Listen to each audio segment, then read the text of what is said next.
네, 계속 제자도에 관한 말씀을 우리가 보고 있습니다. 우리 제목을 같이 크게 한 목소리로 읽어보겠습니다. 대가와 우선순위를 통해 드러나는 예수님의 가치. 네, 오늘 우리가 방금 읽은 그 봉독한 성경 본문은 짧죠. 아주 짧은데 세 가지 이야기가 그 속에 나옵니다. 세 사건에 어떤 공통점이 있죠? 세 사건이 모두 어떤 한 사람과 예수님 사이의 짧은 대화입니다. 이제 첫째 사람이 가서 예수님과 대화하고 두 번째 사람도 대화하고 세 번째 사람과 이렇게 대화가 이루어졌죠. 물론 이게 이제 연속적으로 된 사건이라기보다는 이제 그 아마 뭐 한 사건, 그러니까 첫째, 둘째, 셋째가 한꺼번에 일어났다기보다는 이걸 이렇게 모아놓은 거예요. 성경이 이제 기록되면서. 어, 세 가지 사건의 같은 주제를 가지고 이제 얘기가 됩니다. 예수님과 그 사람 사이에 어떤 주제였죠? 기억나세요? 예, 우리가 성경 봉독할 때 잘 들으셔야 돼요. 음, 제가 설교하는 것보다 성경 봉독이 훨씬 더 중요합니다. 예, 하나님 말씀 자체가 가장 중요하죠. 자, 주제가 뭐였죠? 그러니까 예수님을 따르는 것에 관한 것이었습니다. 그렇잖아요. 어, 예수님을 따르는 것 우리가 이제 잘 알기도 하지만 아직 더 많이 알아야 될 부분도 참 많아요. 참 중요한데 예수님을 따르느냐 그렇지 않느냐에 따라 그 사람의 영원한 생명이 좌우됩니까? 그렇죠. 우리의 영원한 생명은 예수님을 따르느냐 그렇지 않느냐에 좌우되고요. 그리고 예수님을 따르더라도 어떤 자세로 따르느냐에 따라 이게 완전히 달라집니다. 인생의 열매가 달라지는 거죠. 예. 교회 생활을 오래 해도 예수님 따르는 것 같지만 그러니까 겉으로 볼 때는 같다고 하지만 이게 자세가 잘못되면 시간이 흘러도 열매가 맺히지는 않습니다. 예. 그래서 예수님을 따라가야 되지만 이거 바로 알고 잘 따라가야 된다는 겁니다. 이 세 가지 대화에서 예수님이 이제 두 가지를 아주 중요한 말씀을 하셨어요. 예수님을 따라오는 것과 관련해서. 첫째는 이 제목에 나와 있는 대로 대가를 말씀하셨어요. 그러니까 예수님을 따르기 위해 지불해야 할 코스트가 뭔지를 말씀해 주셨고요. 두 번째, 세 번째 대화에서 말씀하신 것은 우선순위를 말씀하셨어요. 예수님을 따르는 게 어느 정도 우선순위가 있는지를 말씀해 주셨어요. 예. 자, 그래서 세 가지 대화 속으로 들어가 보는데 첫째 대화를 살펴보고 둘째, 셋째를 묶어서 한번 살펴보겠습니다. 편의상 예수님께 나와서 이렇게 대화한 사람들을 제자 후보라고 제가 이름을 붙였습니다. 예, 제자 후보 1번은 이제 예수님과 어떤 대화를 나누었는가. 여기서 예수님이 강조하신 건 미리 말씀드리면 이제 지불해야 할 대가에 대해서 말씀을 하십니다. 자, 짧은 대화를 한번 살펴보죠. 같이 읽어보겠습니다. 길 가실 때 어떤 사람이 여짜오되 어디로 가시든지 나는 따르리이다. 이 사람에 대해서 누가복음에는 더 자세한 정보가 없지만 마태복음에 보면 이 사람에 대한 정보가 조금 더 나옵니다. 이 사람은 서기관이었어요. 예, 서기관. 그 당시 서기관은 어떤 사람들이었죠? 그러니까 성경을 필사하는 사람들이었는데 성경 필사는 아무나 하는 게 아닙니다. 성경을 성경 학자여야 되고 잘 알아야 되고 어, 성경을 가르치는 사람들이었고 그러니까 유대교에서 거의 가장 교육을 많이 받은 가장 엘리트들입니다. 그렇기 때문에 이 사람들은 사회적으로도 잘 살았고 그리고 존경받는 사람들이었죠.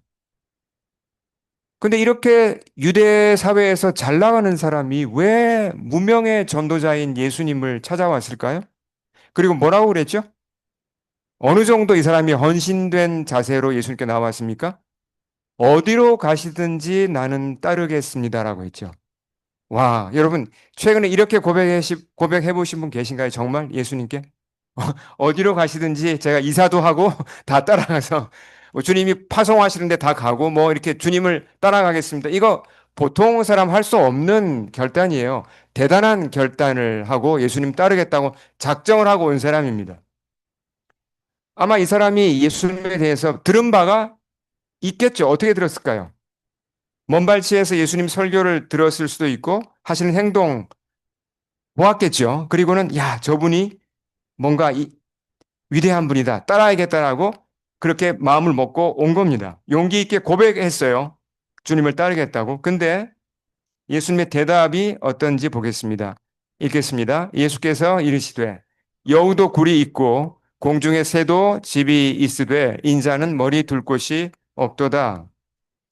예, 개인적으로 저는 여우를 참 좋아합니다.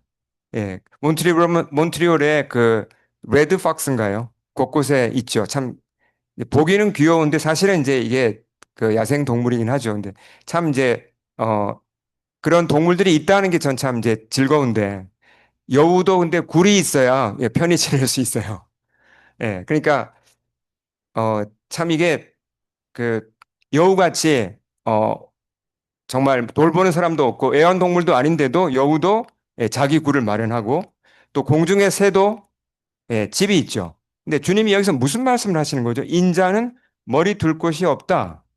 인자는 이제 본인 예수님을 가리키잖아요.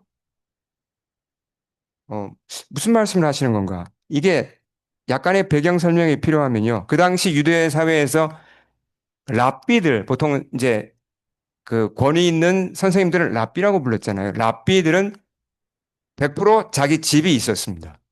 집에서 제자들을 모아다가 가르쳤어요. 대부분 그리고 뭐 부자는 아니었지만 웬만큼 살았죠. 랍비들은. 어, 근데 예수님은 어떻습니까? 집에서 편히 사시면서 제자들을 가르친 게 아니라 순회 전도자로 이곳저곳 다니면서 제자들을 가르쳤잖아요. 그러니까 집이 없으셨어요. 예수님은 사역하는 동안에. 집 없이 떠돌아 다니시면서 사역한 거죠. 어, 이게 참 이게 쉽지 않은 겁니다. 우리 이제 이 집, 내 집 마련, 내 집을 소유한다. 이거 참 중요한 주제고, 우리 청년들까지만 해도 아직 이게 감이 잘 안 오겠지만, 우리 이제 부모 세대 어른들은 다 압니다. 내 집 마련이라는 게 얼마나 이게 비장한 기도 제목인지 참 중요하고, 예. 참 이게 그 절대로 가벼운 문제가 아니죠. 근데 예수님은 어, 집에서 편히 지낼 수 있는 그 특권을 포기하시고 예, 집 없이 3년 넘게 다니시면서 제자들을 가르치신 겁니다. 이거 생각해 보면 참 이게 은혜죠.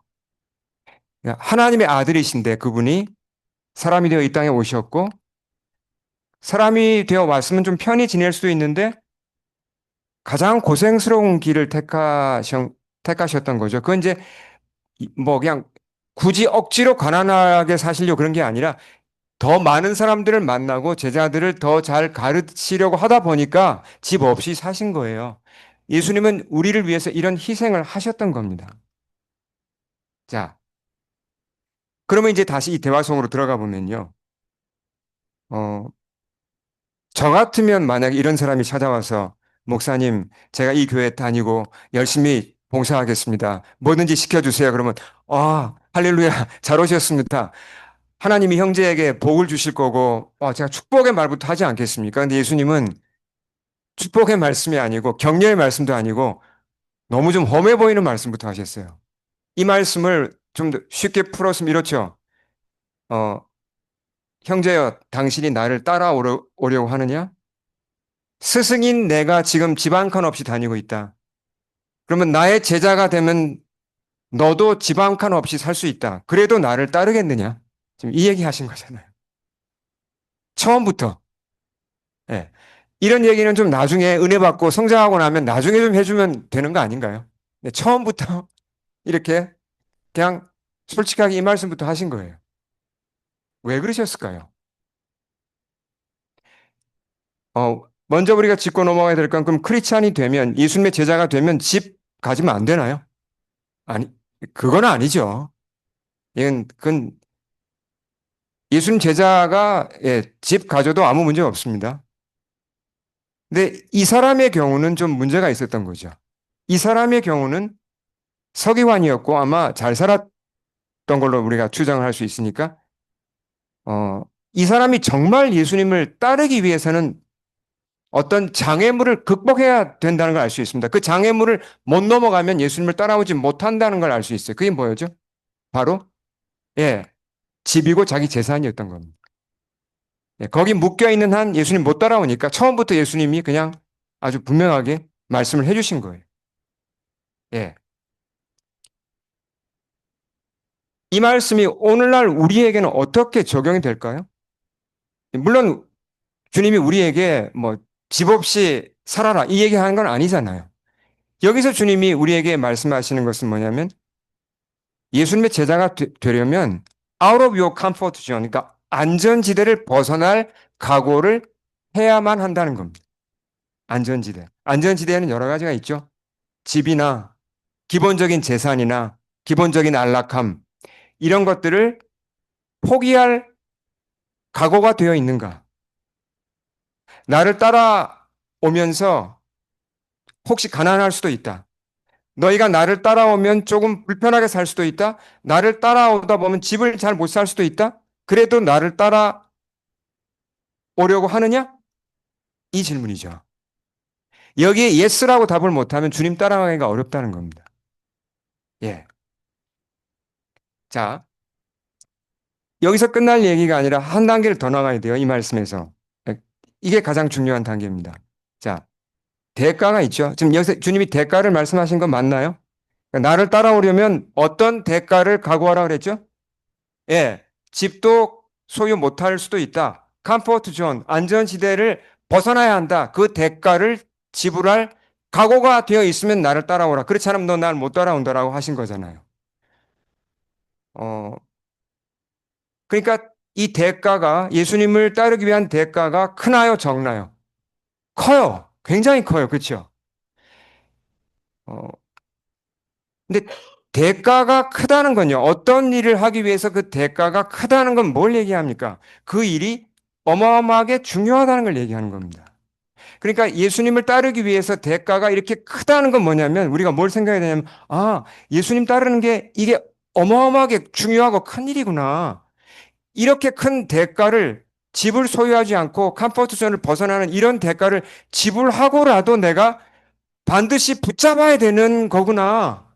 아, 이 대가 충분히 가치가 있는 큰 일이구나. 중요한 일이구나. 이걸 우리가 받아들여야 된다는 겁니다. 이걸 우리가 캐치해야 된다는 거죠. 여러분, 최근에 뭐 중요한 일을 위해서 대가 지불해 보신 적 있으세요? 아주 중요한 일을 위해서. 대가 지불하는 게 이렇게 쉽지 않습니다. 그리고 정말 또 힘든 대가라면 이게 잘 안 하죠. 근데 사람들이 가장 그래도 대가 지불을 잘 하는 게 뭐죠? 가장 잘하는 것 중에 하나가 뭐냐면 제가 보니까 부모님들이 자녀를 위해 대가를 지불하는 거예요. 예를 들어서, 어, 아이가 아프면 어떻게 하죠? 밤새 애가 막 낑낑거리고 울고 못 자고 그러면 밤새 간호하는 거 혹시 해보신 분 여기 한번 손 들어보시겠어요? 밤새 그냥 편하게 들어보세요. 부모님 다 해보셨잖아요. 예, 저도 당연히 해봤고, 예. 뭐 그게 이제 아이가 될 수도 있고 뭐 또 뭐 남편과 아내가 될 수도 있고 뭐 근데 어쨌든 제가 아이로 그냥 편하게 얘기를 하겠습니다. 그 보통 일이 아니잖아요. 내일 출근해야 되는데 내가 지금 밤새워 지금 이 애를 간호하고 있어요. 그 대가가 값비싼 대가인데 그거 왜 하세요? 왜 그 대가를 기꺼이 지불하시죠? 아이가 소중하니까 그런 거죠. 저도 아이들 나이들을 정말 많이 했습니다. 저희 집이 좀 멀어요. 그래가지고 그 롱게이 메트로역까지 저희 집에서 차로 한 15분 뭐 이렇게 한 20분 가까이 이제 한 나가야 되는데 애들이 뭐 세접 다니고 뭐 대학 다닐 때 뭐 수시로 전화 오면 아빠 버스 놓쳤어. 그래 갈게. 근데 그게 뭐 어떤 12시에도 전화가 오고 뭐 밤 1시에도 전화가 오고 뭐 이런 경우 한 번도 불평한 적이 없습니다. 제가 전화하면 즉시 예 그냥 가서 대기. 어떤 때는 또 그 온다고 그러고 또 안 와요. 그러면 기다려야 돼. 그러면 또 이제 완전히 무슨 우버 기사지. 근데 여러분 다 그렇게 해보셨잖아요. 근데 힘든 대가에 그거 보통 일이 아니에요. 뭐 하루 이틀로 끝나는 게 아니라 몇 년을 그렇게 하시잖아요. 근데 왜 어디 가서 불평 안 하세요? 그런 거 가지고. 아, 나 죽을 것 같다고 요즘. 나 라이드 하는 것 때문에 나 완전히 그냥 멘붕 온다고. 그렇게 안 하잖아. 아무도 그런 말 안 하잖아요. 기쁨으로 하시잖아요. 왜요? 아이가 소중하니까. 내 아이보다 소중한 존재가 세상에 어디 있습니까? 기쁨으로 그 대가를 지불합니다. 맞죠? 자, 그러면 생각을 같이 생각을 해보죠.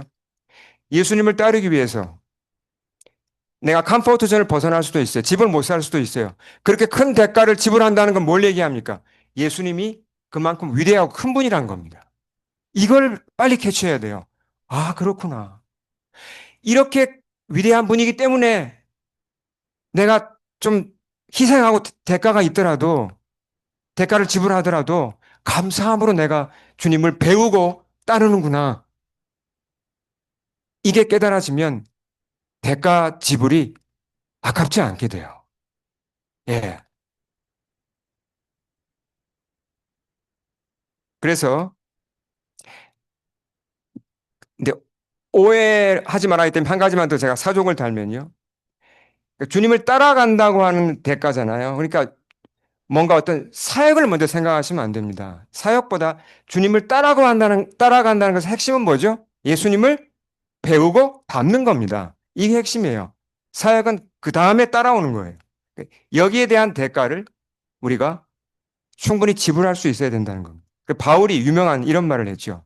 같이 읽겠습니다. 사도행전 20장 읽겠습니다. 내가 달려갈 길과 주 예수께 받은 사명 곧 하나님의 은혜의 복음을 증언하는 일을 마치려 하면은 나의 생명조차 조금도 귀한 것으로 여기지 아니하노라.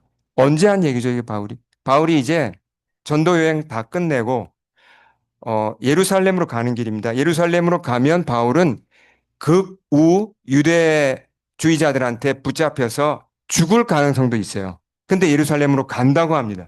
목숨을 내놓고 지금 예수님을 따라간다 그러죠. 그, 그 큰 희생을 각오하고 예수님을 따라간다고 그래요. 자, 여기서 주의할 게 있습니다. 어디서 우리가 은혜를 받아야 되죠? 와, 바울 대단한 사람이다. 바울 위대한 사람이다. 여기서 끝나면 안 됩니다. 그 얘기를 하는 게 아니에요. 바울 원래 이 사람 굉장히 이기적인 사람이었어요. 굉장히 차갑고 기독교인 핍박했잖아요. 어, 아주 이 사람 진짜 그 인간적으로 별로 그렇게 정이 안 가는 사람이에요. 근데 이런 사람이 지금 무슨 얘기를 하고 있죠? 예수님을 위해서라면 전 죽어도 좋습니다라고 얘기하고 있잖아요. 여기서 드러나는 건 예수님의 위대함이에요. 예수님이 얼마나 위대하면 바울과 같은 사람도 이렇게 이기적이던 사람도 자기 목숨을 기꺼이 내놓고자 하는 겁니다. 예수님의 위대함을 알게 되면요. 바울만 그런 거 아니에요. 저도 그렇고 여러분도 그렇고 예수님을 위해서 다 바칠 수 있어요. 기꺼이. 왜요? 예수님 같은 분이 세상에 어디 있습니까? 예. 이렇게 위대한 분을 위해서 우리는 예, 아낌없이 우리의 시간과 마음과 재능을 드릴 수 있습니다. 자, 또 한 가지 오늘 말씀에서 앞에서 이제 이 말씀에서 한 단계를 더 나아갈 필요가 있습니다.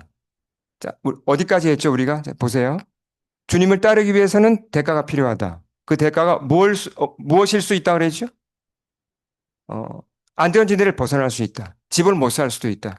재정적인 어려움을 겪을 수도 있다. 그래도 나를 따르겠느냐? 여기서 예스하고 따르는 사람이 있고, 노, 그리고 물러나는 사람이 있고, 이제 머뭇거리는 사람들이 있어요. 예스하고 따르면 어떻게 될까요? 정말 주님이 그러면 그래 너도 나처럼 살아라. 집 없이 살고 그냥 네가 좀 가난해도 뭐 그냥 나는 모르겠다. 내가 당한 고난에 비하면 너는 아무것도 아니다. 네가 알아서 해라. 그러실까요? 아니면 뭔가 케어하실까요? 케어하세요. 이게 놀라운 역설의 비밀이에요. 지난 시간에 예수님 하신 말씀 기억나죠? 예수님을 위해서 내 생명을 바치고 예수님을 위해서 내 생명을 잃고자 하면 어떻게 된다 그랬죠? 잃고자 하면 구원을 얻는다 그랬잖아요. 잃고자 하면 살아나요, 오히려. 가난을 각오하고, 가난이라도 각오하고 주님을 따라가고 주님을 배우고 주님을 닮고자 하면요. 주님이 우리의 재정도 책임지실까요? 지세요. 그게 어디에 나와 있죠? 마태복음에 나와 있어요. 같이 읽겠습니다. 그러므로 염려하여 이르기를 무엇을 먹을까, 무엇을 마실까, 무엇을 입을까 하지 말라. 이는 다 이방인들이 구하는 것이라 너희 하늘 아버지께서 이 모든 것이 너에게 있어야 할 줄을 아시느니라. 그런즉 너희는 먼저 그의 나라와 그의 의를 구하라. 그리하면 이 모든 것을 너희에게 더하시리라. 자, 이건 제자들에게 주신 말씀입니다. 주님 분명히 그러셨죠. 의식주 내가 책임진다고 하셨어요. 주님이 제자들에게 부자로 만들어 주겠다고 약속한 적은 없습니다. 그러나 뭘 약속하셨죠? 의식주를 책임진다고는 약속하셨어요. 저는 이 말씀이 진리라고 100% 진리라고 믿습니다. 제가 돌아보니까 40대 중반에 이제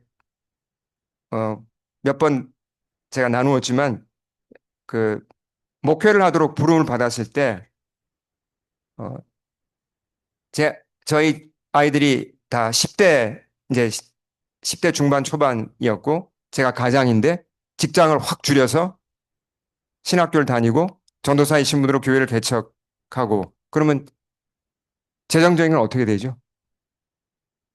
예, 그게 막막하죠. 근데 두렵진 않았습니다. 다만 이제 이걸 어떻게 풀어갈까? 좀 이제 마음에 좀 이렇게 뭔가 좀 짐은 됐죠. 근데 이 말씀을 붙잡았습니다. 마태복음 6장을 굳게 붙잡고 믿고 어, 주님을 따라간 거죠. 순종해서 주님께서 하라고 하신 그 교회 개척을 시작했습니다. 지난 15년을 돌아보면서 제가 분명히 두 가지를 말씀드릴 수 있습니다. 첫째는 예수님은 우리가 재정적 어려움 당할 것을 각오하고라도 따라야 할 분이시라는 겁니다. 아멘이십니까? 아멘. 두 번째는 우리가 먼저 예수님을 따르고 그분의 나라를 위해 살아갈 때 그분이 친히 우리의 의식주를 책임지신다는 겁니다. 아멘, 아멘. 자, 그러면 이 사람은 어떻게 했을까요? 이 서기관은 어떻게 했을까요? 주님이 주님 말씀을 듣고 여우도 굴이 있고 공중의 새도 뭐 이렇게 말씀하시면서 이제 인자는 머리 둘 곳 없도다. 근데 그 뒤는 기록이 안 나와요. 성경은 보면 기록하는 방식이 참 독특하죠. 얘기를 안 해줘요. 어떻게 됐는지. 따라갔을까요? 포기했을까요? 예, 우린 몰라요. 이제 생각을 많이 해봐야 되겠죠. 여기에 대해서. 자, 두 번째 경우로 가보겠습니다. 같이 읽어볼까요? 시작. 제자 후보. 예수님에게 두어야 할 우선순위. 첫째 후보였던 서기관은 그 사람이 예수님을 찾아왔죠. 따르겠다 그랬습니다. 두 번째 후보는 예수님이 직접 불렀습니다. 같이 읽어볼까요? 시작. 또 다른 사람에게 나를 따르라 하시니. 성경에서 예수님이 직접 그 사람에게 나를 따르라고 한 사람 숫자를 세보시면 그렇게 많지 않습니다. 많지 않아요. 이 사람 굉장히 특권을 받은 거죠. 주님이 직접 예, 초청을 해주신 거예요. 근데 이 사람은 굉장히 특별한 상황 속에 있었습니다. 어떤 상황 속에 있었죠? 그의 대답을 보면 방금 예, 아버지가 돌아가셨습니다. 어, 아버지가 그러니까 돌아갔고 장례를 준비해야 되는 그 사람에게 예수님이 이제 지나가시다가 이 말씀을 한 거예요. 예, follow me. 나를 따르라. 어, 자, 이 사람의 반응을 보겠습니다. 같이 한번 읽어보겠습니다. 시작. 나로 먼저 가서 내 아버지를 장사하게 허락하옵소서. 당연한 말 아닌가요? 유대인들 같은 경우 가장 우선순위를 둔 게 뭔지 아십니까? 유대인들에게 가장 우선순위는 뭐 안식일, 그렇죠? 안식일 지키는 것. 목에 칼이 들어와도 이 사람들 안식일 지킵니다. 그 성전에서 봉사하는 일이 있으면 그 맡은 일이 있으면 정말 그건 뭐 다 제쳐두고 그 일을 해요. 근데 그 모든 일이 있더라도 어, 양해가 되고 뒤로 밀리는 순위가 뭐냐면 부모님의 장례입니다. 부모님이 돌아가셔서 어머니나 아버지가 돌아가셔서 장례를 하게 되면 안식일, 뭐 성전 봉사 이런 거 다 뒤로 미루고 빠져도 돼요. 먼저 장례를 해야 됩니다. 그만큼 중요한 거예요. 근데 어 그러니까 그런 환경 속에서 이 사람은 당연한 말을 한 겁니다. 자, 이 사람이 예수님을 따르겠다고 했습니까? 안 따르겠다고 했습니까? 따르겠다고 한 거예요. 근데 뭐부터 한다 그랬죠? 예. 아버지 장례를 먼저 하고 그리고 나서 예수님 따르겠다고 한 거예요. 근데 예수님이 하신 말씀을 보겠습니다. 읽을까요? 죽은 자들로 자기의 죽은 자들을 장사하게 하고 너는 가서 하나님 나라를 전파하라. 이번에도 예수님이 굉장히 좀 너무나 좀 폭탄 같은 말씀을 하셨어요. 어, 보통 경우는 그래 얼마나 마음이 아프니 아버님 돌아가셨구나 장례 잘하고 그리고 와서 나를 따라와 괜찮아 그렇게 말하는 게 맞지 않습니까? 근데 예수님은 죽은 자들로 자기의 죽은 자들을 장사하게 하고 너는 가서 하나님 나라를 전파하라. 그러면 예수님 말씀대로 하면 장례하고 나서 나를 따르랍니까? 장례는 뭐 미루든지 뭐 스킵하든지 하고 나를 따르랍니까? 예수님 말씀대로 하면 지금 뭐죠? 예. 장례를 뭐 포기하든지 아니면 맡기든지 하고 너는 나를 따르랍니다. 지금 그 말씀을 하신 거예요. 그러니까 너무나 충격적인 말씀을 하신 거죠. 예수님이 그러면 장례 이런 거 다 무시하는 건가요? 아니죠. 예수님이 장례나 결혼이나 이런 것들을 존중하셨다는 게 성경에 어디 나와 있죠?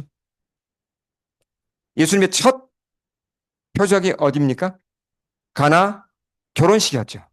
결혼식 축복하셨어요. 주님 절대로 이런 결혼이나 장례를 무시하는 게 아닙니다. 그럼 여기서 주님이 왜 이런 말씀을 하셨을까요?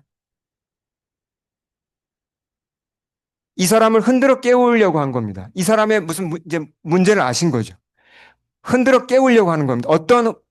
뭘 흔들어 깨우려고 하는 거죠? 어, 자, 우선순위를 여기서 가르치신 건데요. 그러니까 예수님을 따르는 것이 어느 정도 우선순위가 있는지를 프라이어리티, 우선순위를 알려준 거예요. 예수님 말씀이 맞다면 안식일을 지키는 것보다 성전 봉사하는 것보다 더 중요한 게 아버지 장례를 내가 하는 건데 그것보다 더 우선순위가 어디 있다는 거예요. 지금 예수님 말씀은 예수님을 따르는 거라는 거죠. 그게 맞습니까, 정말? 맞아요. 맞아요. 예, 제가 좀 더 얘기를 어, 좀 쉽게 풀어보겠습니다. 그 우리 주변에서 그러면 가족의 장래가 갑자기 이제 생겼는데 그걸 뒤로 미루고라도 뭐 정말 무슨 일을 한 경우들이 있습니까? 가족의 장래보다 이 일이 더 중요해서 이걸 먼저 해야겠습니다. 그런 경우들이 혹시 주변에 있나요? 뉴스에서 보신 적 혹시 있으세요? 가끔 있어요. 어떤 예가 있죠? 어떤 예가 있죠? 캐나다에서 그런 일이 한번 일어났습니다. 몬트리올 출신 사람 일이기 때문에 제가 소개를 할게요. 아시는 분이 아마 그렇게 많지는 않을 텐데, 이거 누군지 혹시 아세요?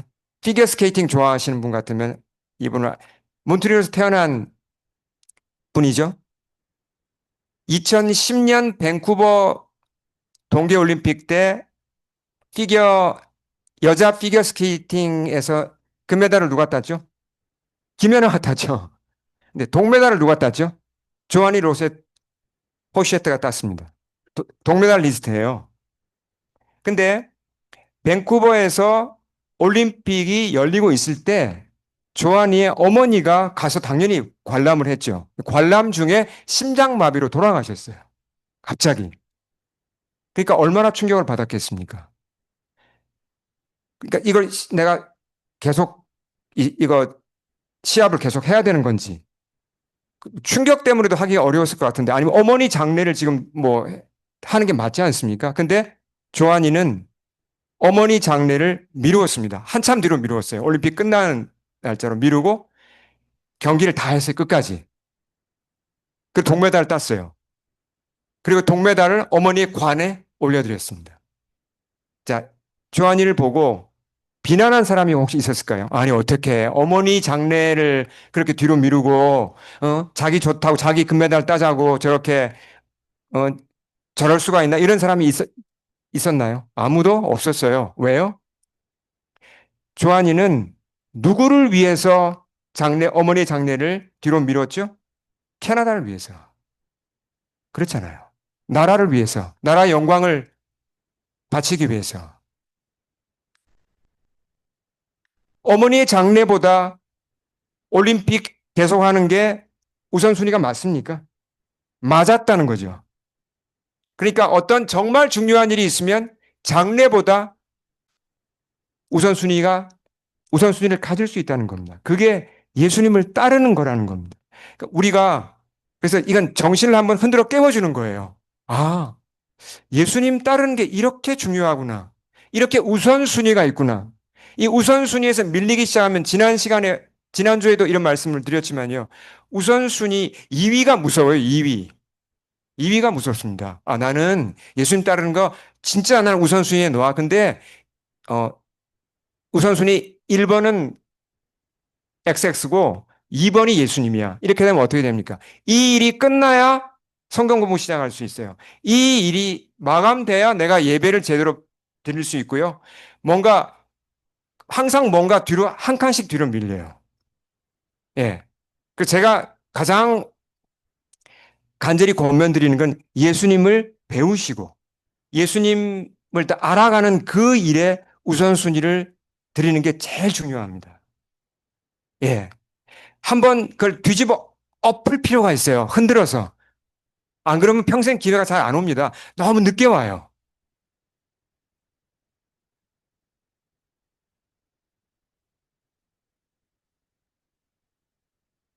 누가복음에 보면 그래서 이런 말씀이 있습니다. 자, 누가복음 14장 예수님의 비유인데요. 우리 크게 한번 읽어보겠습니다. 시작. 나는 밭을 샀으며 아무래도 나가 보아야 하겠으니 청컨대 나를 양해하도록 하라 하고 또 한 사람은 이르되 나는 소 5 겨리를 샀으며 시험하러 가니 청컨대 나를 양해하도록 하라. 또 한 사람은 이르되 나는 장가 들였으니 그러므로 가지 못하겠노라. 이게 어떤 비유인지 아시겠죠? 이제 큰 잔치의 비유잖아요. 어떤 임금이 큰 잔치를 베풀고 많은 사람을 초청했는데 사람들이 예, 이렇게 어, 못 옵니다. 우선순위를 다른데 놓게 되면 못 오는 거예요. 잘못하면 예수님 배우는 거, 예수님 알아가는 거 한 칸씩 뒤로 밀리다가 이게 10년, 20년 훅 흘러가요. 너무나 안타까운 일입니다. 자, 마지막 사람을 보겠습니다. 세 번째 사람 같이 읽을까요? 주여, 내가 주를 따르겠나이다마는 나로 먼저 내 가족을 작별하게 허락하소서. 이 사람도 먼저 주님께 찾아왔어요. 그리고 주님을 따르겠다 그럽니다. 근데 그 다음에 이 말을 왜 꼭 했을까요? 아니, 그럼 먼저 자기 가족을 좀 인사를 하고 오지. 미리. 예수님한테 와서는 따르겠다고 해놓고 가족들한테 가서 작별 인사 좀 할 수 있게 허락해 주세요. 왜 이렇게 얘기를 할까요? 이 사람의 지금 마음속에 어떤 걱정이 있는 겁니까? 예수님을 따라가고는 싶은데 가족이 마음에 안 놓이는 거죠. 아, 내가 이거 가족을 놓고 갈 수 있을까? 이거 마음이 불안한 거예요, 마음이. 예. 그때 주님이 뭐라고 그러셨습니까? 같이 읽겠습니다. 예수께서 이르시되 손에 쟁기를 잡고 뒤를 돌아보는 자는 하나님 나라에 합당하지 아니하니라. 이제 농사를 지을 때 소가 쟁기를 끌면 그 쟁기를 잡은 사람은 어디를 봐야 되죠? 앞을 봐야 됩니다. 그 뒤를 돌아보면 어떻게 됩니까? 예, 엉뚱한 데로 가요. 넘어지거나 그렇게 되잖아요. 그러니까 주님이 여기서 하신 말씀은 지금 무슨 얘기를 한 겁니까? 여기서도 결국은 우선순위를 얘기한 겁니다. 이 우선순위라는 것도 가족에 관한 우선순위도 우리가 예, 잘 생각하셔야 돼요. 아, 예수님을 따르기 위해서는 가족하고 관계가 좀 안 좋아질 수도 있어요. 내가 열심히 교회 다니면 내 아내나 남편이 믿지 않는다면 나를 싫어할 수 있습니다. 그렇잖아요. 내가 교회 열심히 다니면 부모님이 안 믿는 부모님이라면 관계가 깨질 수도 있어요. 그럼 부모님하고 관계가 깨지는 게 무서워서 교회 안 나가면 다 같이 망하는 겁니다. 저 같은 경우도 제가 그 19, 20살 무렵에 예수님께 이렇게 어, 거듭나서 주님을 따르기 시작할 때 저희 아버님이랑 많이 부딪혔어요. 근데 아버님께 효도하고 아버님께 착한 아들이 되려면 그냥 아버님 말씀대로 해야죠. 그러면 주님을 따라가기가 쉽지 않습니다. 근데 다행히 제 마음에 어, 하나님께서 이제 분명한 그 깨달음과 말씀을 주셨어요. 그래서 담대하게 아버님을 하나님께 맡기고 제가 따라갔어요. 그랬을 때 갈등은 잠깐이에요. 결국은 저희 아버님이 온전히 하나님께로 돌아왔거든요. 그러니까 가족도 가족과의 갈등, 가족에 대한 걱정 주님께 맡기고 먼저 주님을 따라가면 주님이 책임져 주십니까? 아멘. 우리 함께 기도하겠습니다.